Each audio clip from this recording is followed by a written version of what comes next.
इस एमएसएमई की अगर मैं ताकत की बात करता हूं तो अब ये जो इकोसिस्टम में बदलाव आया है, इस इकोसिस्टम के बदलाव के कारण इस एमएसएमई को क्या क्या सहना पड़ा है, इसमें भी कोई बात छुपी नहीं है। राइट, समय ऐसे बदला, जैसे जैसे चेंजेस आते चले जा रहे हैं, कई बार उन चेंजेस को एकदम अडॉप्ट कर लेना भी बहुत डिफिकल्ट हो जाता है। उनको अडॉप्ट करने में जो दिक्कतें आती हैं वो डेफिनेटली सभी को आई हैं। राइट, और पिछले कुछ सालों में इतनी तेजी से बदलाव हुए हैं कि कई एमएसएमई फाइनेंशियल क्रंच में भी आ गए और समय भी कुछ ऐसा गुजरा। तो मैं उन सब की बात भी करूंगा और वो जो चैलेंजेस आए हैं उनको फेस करके वो आज भी खड़े हुए हैं, लेकिन ग्रोथ एक इशू है, उसको कैसे रिजॉल्व करेंगे वो हम आपको बताएंगे।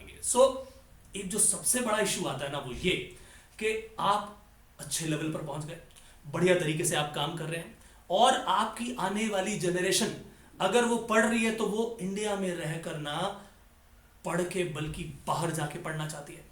दे want to study abroad and if they are studying abroad they want to live abroad. एक बार आप वहां चले गए तो उसके बाद बाहर आने के लिए फिर सोचना पड़ता है। अब यहीं पर सक्सेशन प्लानिंग का एक बहुत बड़ा क्वेश्चन मार्क आ जाता है। आप सोचते हैं कि मेरा बच्चा मुझे ज्वाइन करेगा, आपका बेटा एजुकेशन लेके दूसरी कंट्री में गया, वहीं का होके रह गया। सवाल यह आता है वो अब आके अपने पेरेंट्स के बिजनेस को ज्वाइन नहीं करना चाहते, तो उनके लिए क्या किया जाए? आपके इन सवालों के जवाब हमारे पास है। कैसे उनके बीच में ब्रिज बनाया जाए, उनको लाने की जरूरत नहीं है, कैसे अपने बिजनेस को एक्सपैंड कर लिया जाए कि आपकी सक्सेशन प्लानिंग भी हो जाए, बिजनेस भी बच जाए, जो आपके बच्चे हैं जो बाहर पढ़ रहे हैं रह रहे हैं उनका भी सपना पूरा हो जाए, सारी बातें पूरी हो जाए, तो भैया कितना मजा आ जाए। उसके लिए हम आपको गाइड करेंगे कि वो काम कैसे होगा। उसी तरीके से सबसे बड़ा जो एक चैलेंज आ जाता है वो टेक्नोलॉजिकल अडॉप्शन का आ जाता है। समय बड़ी तेजी से बदला, डिजिटाइजेशन जो है इंडिया में इतनी तेजी से आया कि आप कई बार सोचते हैं कि इतनी तेजी से बदलाव आ गए, हम बदल नहीं पाए। और जो लोग बदलाव के चक्कर में गए, कई बार वो आधा बदलाव कर पाए, कई लोग नहीं कर पाए, कुछ लोगों ने कर दिया। जिन लोगों ने अपने आप को टेक्नोलॉजी को अडॉप्ट करके अपने आप को चेंज कर लिया, वो एमएसएमई अब बहुत बड़े बन गए। अब वो मीडियम लेवल के नहीं रहे, वो बड़े बन गए। लेकिन अभी भी बहुत सारे एमएसएमई हैं जो उसी लेवल पर हैं या उनका लेवल घट गया, जस्ट बिकॉज ई कॉमर्स आ गया। आज की डेट में सब कुछ ऑनलाइन हो गया, डेटा एनालिटिक्स आ गए, बिजनेस इंटेलिजेंस बढ़ गई। आप कहते हो भैया ये क्या चीज है, आप इनोवेशन की बात करते हो, उनको लगता है कि भाई हम तो प्रोडक्ट डेवलपमेंट जो थोड़ी बहुत कर रहे थे अकॉर्डिंग टू द रिक्वायरमेंट्स वो चल रहा था। लेकिन आज की डेट में भाई पूरी दुनिया छोटी हो गई है बिकॉज ऑफ टेक्नोलॉजिकल अडॉप्शन। आज की डेट में आपके मोबाइल में ही पूरा का पूरा संसार है, तो बहुत जल्दी आप अपने रॉ मटेरियल को, अपने प्रोडक्ट को, सर्विसेज को ढूंढना चाहते हैं तो बहुत जल्दी मिल जाते हैं। तो क्या आप उन सारे के सारे चैलेंजेस को पूरी तरह से फेस करने में समर्थ हैं? क्या आप उसको पूरी तरह से अच्छी तरह से अडॉप्ट कर पा रहे हैं? नहीं कर पा रहे तो रास्ता हम बताएंगे। जीएसटी आया, उसने भी एक बिल्कुल सी चेंजेस लाके रख दिए। आईटी इंफ्रास्ट्रक्चर की कॉस्ट आ गई, टैक्स स्ट्रक्चर बदल गए, जीएसटी रेट में बदलाव आने लग गया। तो ऐसे समय में कई लोग घबरा भी गए। हालांकि पहले भी बहुत सारे टैक्सेस थे, लेकिन लोगों ने जरा इसे बढ़ा चढ़ा के दिखा दिया, राइट। लेकिन फिर भी वो जो चेंजेस आए उनको अडॉप्ट करना, उनके साथ अपने सिस्टम को बदलाव करना, क्योंकि कैश इकोनॉमी थी भैया, और जीएसटी के आने से थोड़ा सा शिकंजा कसा तो एक नंबर का काम थोड़ा सा ज्यादा बढ़ गया, राइट। उसी तरह से कंपटीशन है, फॉरेन एक्सचेंज है, ऐसे बहुत सारे इश्यूज जो हमारे सामने आए, उनको हमने लड़ा और उसके आगे खड़े रहे। लेकिन अब आगे कैसे बढ़े ये क्या बताएं, ये हम बताएंगे। कोविड-19 ने फिर अपना एक अलग ही रूप दिखा दिया। रेवेन्यू लॉस भी हुआ, फाइनेंशियल स्ट्रेन भी हुआ और पूरा का पूरा सिस्टम बिगड़ गया। लेबर की शॉर्टेज हो गई, डिजिटल ट्रांसफॉर्मेशन हो गया, लोगों की आदतें बदल गई, लोग जो कंज्यूमर थे उनका बिहेवियर बदल गया। आपके पास जो काम करने वाले लोग थे उन्होंने देखा भाई सारे के सारे वर्क फ्रॉम होम कर रहे हैं, उनकी भी जो है सोच में बदलाव आया। अब आप सोच रहे हो कि मैं कैसे वर्क फ्रॉम होम करवाऊं और कैसे उनसे प्रोडक्टिविटी निकलवाऊं। Again there is a challenge. इन चैलेंजेस को कैसे झेला जाए, ये सारे के सारे बदलाव जो है कैसे कैसे ठीक किए जाए, वो सब हम बात करेंगे। फिर एक बहुत बड़ा चैलेंज आ गया फंडिंग एंड ग्रोथ का। अब फंडिंग यानी पैसा चाहिए भैया, हर चीज के लिए पैसा चाहिए। हम हमेशा सोचते हैं काश हमारे पास इतना पैसा अगर होता ना तो हम इससे अपने इस काम को पूरा कर लेते हैं।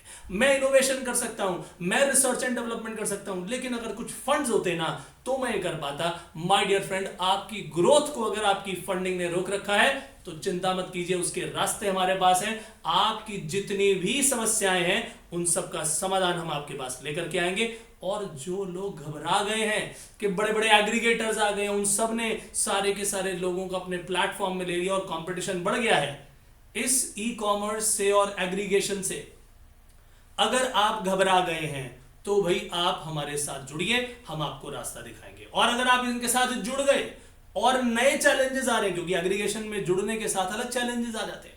मान लीजिए आपका कोई प्रोडक्ट है और आप पहले सिर्फ और सिर्फ अपने ही डीलर्स को कुछ दे रहे थे, लेकिन आज आपको वही काम Amazon या Flipkart के साथ करना पड़ रहा है, तो उनसे कैसे आप डील करेंगे, उनसे किस तरीके से आपको अपने जितने भी फाइनेंशियल मार्जिन है वो बचाने हैं, किस तरीके से कंपटीशन में खड़े रहना है, ऐसी बहुत सारी चीजें जो हैं वो सब आपके दिमाग में होंगी। उन सब सवालों के जवाब हमारे पास हैं। हमारे पास आइए, एमएसएमई स्पेशलिस्ट आपको पूरी तरह से गाइड करेंगे। आपकी जितनी भी प्रॉब्लम्स है आप हमसे डिस्कस कीजिए, उन सभी प्रॉब्लम्स का समाधान निकालने में हम समर्थ हैं पूरी तरह। अब सवाल ये आता है कि ये सब चीजें ठीक थी, लेकिन जब डीमोनेटाइजेशन हुआ था उसने पूरी कैश इकोनॉमी को तो हिला के रख दिया, क्योंकि ज्यादातर जितना भी काम था वो कैश पर चलता था। अब वो धीरे धीरे करके एक नंबर पे आ गया, तो उससे पूरा सिस्टम जो है हिल गया था। लेकिन अब जो कहानी है वो धीरे धीरे करते करते हमने अडॉप्ट कर लिया, लेकिन फिर भी कैश का काम आज भी ज्यादा है, क्योंकि जो इनफॉर्मल सेक्टर था वो आज भी इनफॉर्मल ही रहा। हर व्यक्ति को आप उसके अकाउंट में पैसा नहीं दे सकते। तो ये सारी की सारे इश्यूज, ये सारी की सारी चीजें हम सब डिस्कस करेंगे आपके साथ। इसके अलावा और भी आपके पास जो भी आपके डाउट्स हैं, आपकी प्रॉब्लम्स हैं, उनका सॉल्यूशन हम लेकर के आएंगे। तो ये जो सेशन था वो एक केवल आपको इंट्रोड्यूस करने का था कि हम किस तरीके से सारा का सारा काम ये करने वाले हैं, राइट। लेकिन सेशन 2, सेशन 3, सेशन 4 और सेशन 5 ये बहुत ही स्पेशलाइज्ड होने वाले हैं, और आपके जितने भी समस्याओं के समाधान हैं वो कहीं ना कहीं इनडायरेक्टली इन्हीं में छुपे हुए हैं।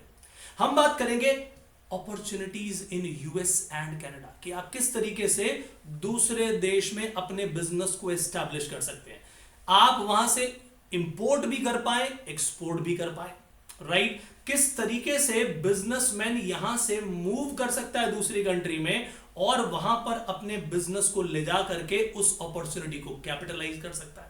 किस तरह से जो नाफ्टा और यूएसएमसीए की ट्रीटीज हैं वो किस तरह से बिजनेसमैन को बेनिफिट दे सकती हैं, किस तरह से वो अपने प्रोडक्ट और सर्विसेज को पूरे नॉर्थ अमेरिका में फैला सकते हैं। ये जानना चाहते हैं तो हमारे अगले वीडियो में देखिएगा। सेशन 3 पर जब हम बात करेंगे तो उन लोगों की करेंगे जो दुबई में अपना समझ लीजिए एक सेकेंड होम देखना चाहते हैं, और इंडियन जितने भी इंडिविजुअल्स या बिजनेसमैन है उनका जो ट्रैवल है ना दुबई की तरफ चलता ही रहता है, राइट। तो अब कहानी है कि अगर वहां पर आपका बिजनेस सेटअप करना हो, वहां पर आपको अपने प्रोडक्ट और सर्विसेज को देना हो, तो भाई वहां पर किस तरीके से रेजिडेंस लें, किस तरीके से अपने बिजनेस को लेकर के जाएं, किस तरह से वहां के लॉज को हमने पूरी तरह से कंप्लाई करना है, किस तरह से वर्क परमिट मिलेगा, किस तरह से रजिस्ट्रेशन होगा, ये सारी बातें हम करेंगे। हम यहां से फंडिंग की बात को भी लेकर के जाएंगे, और हमारा जो चौथा सेशन होने वाला है वो अफ्रीकन यूनियन की तरफ होगा। यानी बहुत बड़ा जो है एक इतना बड़ा मौका है वहां पर, इतनी बड़ी अपॉर्चुनिटी है जो हमारे प्रधानमंत्री जी ने भी अभी दिखाया, और पूरी अफ्रीकन यूनियन को अपने साथ लेकर के आए और G20 में उनको एक बहुत बड़ा सम्मान दे दिया, राइट। उनके जुड़ने के बाद अब बहुत सारी चीजें आसान होने वाली हैं। अगर आप भी उन अपॉर्चुनिटीज का बेनिफिट लेना चाहते हैं तो माय डियर फ्रेंड्स, रास्ता हम बताएंगे, वो सारी की सारी एक्सीलेंट अपॉर्चुनिटीज हम आपसे डिस्कस करेंगे। अब किस तरीके से अपना कस्टमर बेस, किस तरह से अपना सप्लायर बेस, ये किस तरह से अफ्रीका में बढ़ाया जाए, ये सब बातें होंगी, राइट। उसी तरह से सेशन 5 जो होने वाला है वो न्यू फंडिंग एवेन्यूज की बात होगी। यहां पर फंडिंग का बात नहीं कर रहे, हम बात कर रहे हैं न्यू फंडिंग एवेन्यूज की। फंडिंग तो भैया कई जगह से आ रही है, इंडिया में भी है, लेकिन अब वो नए रास्ते कौन से हैं जो आपकी ऑर्गेनाइजेशन को ग्रोथ की एक नई ऊंचाई पर लेकर के जा सकते हैं, भले वो प्राइवेट इक्विटी हो या वेंचर कैपिटलिस्ट हो, ये सब सारे के सारे हमारे नेक्सस में मौजूद हैं। सो माय डियर फ्रेंड्स, ये जो एक सीरीज है सेशन 1 to 5, ये आपके लिए बहुत बेहतरीन होने वाली है। और मैं आपको बता दूं कि हमारी ये सीरीज यहीं पर जाके खत्म नहीं होगी। हमारे और भी ऐसे नए सेशंस आएंगे जो आपके द्वारा बताई गई प्रॉब्लम्स के सॉल्यूशन को हम लेकर के आने वाले हैं। और बात यहां तक नहीं खत्म हो जाती, आप हमारी इस मुहिम से जुड़ जाइए, वॉइस ऑफ एमएसएमई से जुड़ जाइए और हमारी वेबसाइट पर जाइए। हमारी वेबसाइट www.voiceofmsme.com, ये आपके लिए रजिस्ट्रेशन कर रहा है, फ्री रजिस्ट्रेशन है, कुछ नहीं लेंगे। आपकी प्रॉब्लम को सुनेंगे, उसका सॉल्यूशन देंगे, लोगों को जोड़ेंगे और किस तरीके से आप सभी का बेनिफिट हो, यही हमारा पूरा का पूरा ध्येय है। This is what is our motive. तो आइए जुड़ जाइए हमारे इस मुहिम से। मिलेंगे अगले सेशन में, तब तक के लिए बाय बाय।